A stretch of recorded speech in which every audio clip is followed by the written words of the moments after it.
বিশ্বের সবচেয়ে শক্তিশালী সামরিক বাহিনী, সবচেয়ে ব্যয়বহুল প্রতিরক্ষা প্রযুক্তি, তবুও একের পর এক আঘাত ঠেকাতে পারছে না যুক্তরাষ্ট্র। জর্দানে মার্কিন সেনা ঘাঁটিতে ইরানের হামলায় প্রাণ গেছে ৩ মার্কিন সেনার, আহত আরও কয়েকজন। যুদ্ধ শুরুর ৫ মাস পার হয়ে গেলেও থামছে না ইরানের আঘাত হানার ক্ষমতা। উল্টো এমন এক প্রযুক্তিতে ইরান হামলে পড়ছে শত্রুর ওপর, তাতে চোখে রীতিমতো অন্ধকার দেখছে ট্রাম্প বাহিনী। যে ইরানকে নিয়ে পেন্টাগন দাবি করেছিল যুদ্ধের শুরুতেই তাদের সামরিক বাহিনী কার্যত ধ্বংস হয়ে গেছে, সেই ইরানই এখন যুক্তরাষ্ট্রের অত্যাধুনিক আকাশ প্রতিরক্ষা ব্যবস্থাকে বোকা বানাচ্ছে বারবার। কিভাবে সম্ভব হচ্ছে এটা? ইরানের হাতে এমন কি প্রযুক্তি আছে যা টলিয়ে দিচ্ছে খোদ পরাশক্তি যুক্তরাষ্ট্রকে? জানবো আজকের এক্সপ্লেইনারে। সঙ্গে আছি মৌসুমী সুলতানা।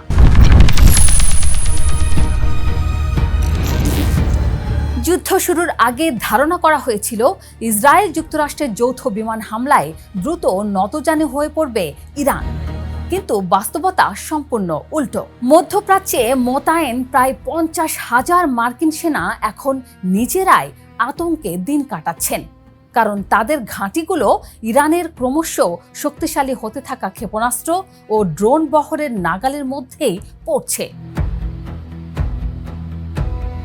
মূল সমস্যাটা যুক্তরাষ্ট্রের ঘাঁটিগুলোর গঠনে।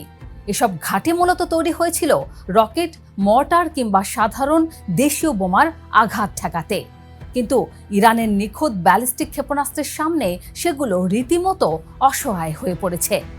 যুক্তরাজ্যের কিংস কলেজ লন্ডনের নিরাপত্তা বিশ্লেষক আন্দ্রেয়াস ক্রিগ বলছেন, এসব দুর্বল অবকাঠামোতে সুনির্দিষ্ট আঘাত হানলে ব্যাপক ক্ষয়ক্ষতি অনিবার্য হয়ে পড়ে।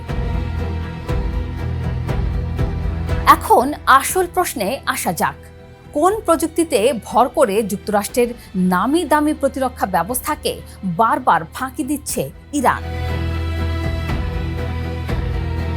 যুক্তরাষ্ট্রের আকাশ প্রতিরক্ষার সবচেয়ে বড় ভরসার নাম প্যাট্রিয়ট আর থার্ড।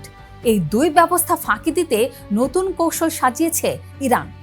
তারা এমন ব্যালিস্টিক ও ক্রুজ ক্ষেপণাস্ত্র এবং সশস্ত্র ড্রোন তৈরি করেছে যেগুলো একসঙ্গে ছোড়া হলেও ভিন্ন ভিন্ন গতি আর ভিন্ন ভিন্ন পথ ধরে লক্ষ্যের দিকে এগোয়। In the heart of the city rises a destination built for greatness.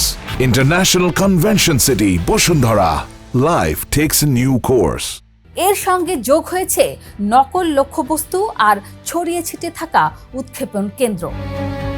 ফলে যুক্তরাষ্ট্রের রাডার আর প্রতিরক্ষা ব্যবস্থা হিসাব গুলিয়ে যাচ্ছে বারবার, আর এতে বাজিমাত করছে ইরান। ক্রিগের মতে, আকাশে ধেয়ে আসা বেশিরভাগ অস্ত্র ধ্বংস করা গেলেও প্রতিরক্ষার ঢাল ভেদ করে সামান্য কয়েকটি ঢুকে পড়লেই সেটাই যথেষ্ট বড় প্রাণহানি ঘটানোর জন্য, আর ঠিক এটাই বারবার ঘটছে।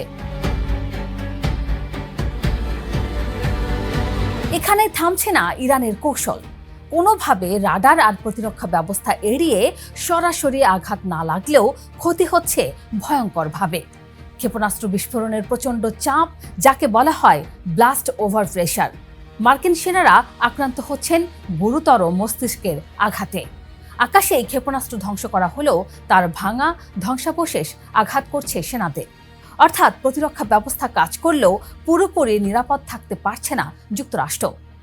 এ পর্যন্ত সরকারিভাবে অন্তত 18 জন মার্কিন সেনার মৃত্যুর তথ্য জানিয়েছে বাহিনী নিজে। আহতের সংখ্যা প্রায় 500। জুলাইয়ের শুরুতে যুদ্ধবিরতি ভাঙার পর থেকে ধ্বংস বা ক্ষতিগ্রস্ত হয়েছে যুক্তরাষ্ট্রের প্রায় 220টি সামরিক অবকাঠামো। ওয়াশিংটন ভিত্তিক গবেষণা প্রতিষ্ঠান CSIS এর বিশ্লেষক মোনা ইয়াকুবিয়ানের মতে, যুদ্ধের শুরুর দিকে তুলনায় সাম্প্রতিক হামলাগুলোর ইরান অনেক বেশি সুনির্দিষ্ট লক্ষ্যবস্তু বেছে নিচ্ছে। সবচেয়ে চমকপ্রদ তথ্যটা দিয়েছেন পেন্টাগনের সাবেক কর্মকর্তা জেসন ক্যাম্পবেল। তার মতে, যুদ্ধের শুরু থেকেই ইরান তাদের সবচেয়ে শক্তিশালী অস্ত্র লুকিয়ে রেখেছিল, ব্যবহার করেনি। এখন তারা সেই মজুদ থেকে বড় ও শক্তিশালী ব্যালিস্টিক ক্ষেপণাস্ত্র নামাচ্ছে মাঠে, যা নিখুঁতভাবে লক্ষ্যভেদ করতে এবং আকাশ প্রতিরক্ষা এড়িয়ে যেতে সক্ষম। অর্থাৎ এতদিন যা দেখা গেছে তা ইরানের পুরো সক্ষমতার একটা অংশ মাত্র। এই পুরো বাস্তবতা সিনেটও প্রশ্নের মুখে ফেলেছে যুক্তরাষ্ট্রের প্রতিরক্ষা মন্ত্রী পিট হেগসেথকে। যুদ্ধের শুরুতে ইরানের সামরিক বাহিনী কার্যত ধ্বংস হয়ে গেছে বলে তার দেওয়া দাবি নিয়ে সরাসরি জবাবদিহির মুখে পড়তে হয় তাকে। জবাবে নিজের অবস্থানে অনড় থাকলেও শেষমেশ স্বীকার করে নিতে হয় ইরান পুরোপুরি আঘাত হানার সক্ষমতা হারাবে। এমনটা কখনোই আশা করা হয়নি। কেন এত সহজে ঠেকানো যাচ্ছে না ইরানকে? উত্তরটা লুকিয়ে আছে অর্থনীতিতে।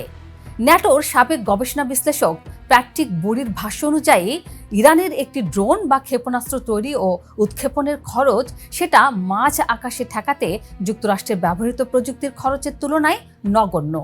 সস্তা অস্ত্র দিয়ে বারবার আঘাত এনে ব্যয়বহুল প্রতিরক্ষা ব্যবস্থাকে ক্লান্ত করে ফেলার এই কৌশলই আসলে ইরানের আসল শক্তি। আর সবচেয়ে গুরুত্বপূর্ণ কথাটা বলেছেন ক্রিগি। তার মতে যুক্তরাষ্ট্রকে সামরিকভাবে পরাজিত করার দরকারই নেই ইরানের। মধ্যপ্রাচ্যে যুক্তরাষ্ট্রের উপস্থিতির ওপর মানবিক, সামরিক আর রাজনৈতিক চাপ তৈরি করতে মাঝে মধ্যে প্রতিরক্ষার ঢাল ভেদ করে কয়েকটা নিখুঁত আঘাতই যথেষ্ট। এটাই ইরানের কৌশল, আর এটাই যুক্তরাষ্ট্রের জন্য সবচেয়ে বিপজ্জনক বাস্তবতা। রাশিয়া আর চীনের গোয়েন্দা সহায়তায় এই আঘাতগুলো দিন দিন আরও নিখুঁত হয়ে উঠছে বলেও ধারণা করছেন বিশ্লেষকরা। অর্থাৎ শুধু নিজের সক্ষমতাই নয়, বৈশ্বিক মিত্রদের সহায়তায় প্রযুক্তিগতভাবেও এগিয়ে যাচ্ছে ইরান। বিশ্বের সবচেয়ে উন্নত আকাশ প্রতিরক্ষা ব্যবস্থা হাতে থাকার পরও, সবচেয়ে বেশি সামরিক বাজেটের পরও যুক্তরাষ্ট্র যদি প্রতিনিয়ত এভাবে আঘাত হজম করতে থাকে, তাহলে প্রশ্ন উঠবেই, এই যুদ্ধ আসলে কার পক্ষে যাচ্ছে? সংখ্যায় ছোট, প্রযুক্তিতে সীমিত সম্পদের একটি দেশ যেভাবে বিশ্বের বৃহত্তম সামরিক শক্তিকে দিনের পর দিন ব্যতিব্যস্ত রেখেছে, তাতে স্পষ্ট এই যুদ্ধ সহজে থামছে না। যদি থামেও, তাতে যুক্তরাষ্ট্র যে জিতবে না, সে বিষয়ে একমত অনেকে।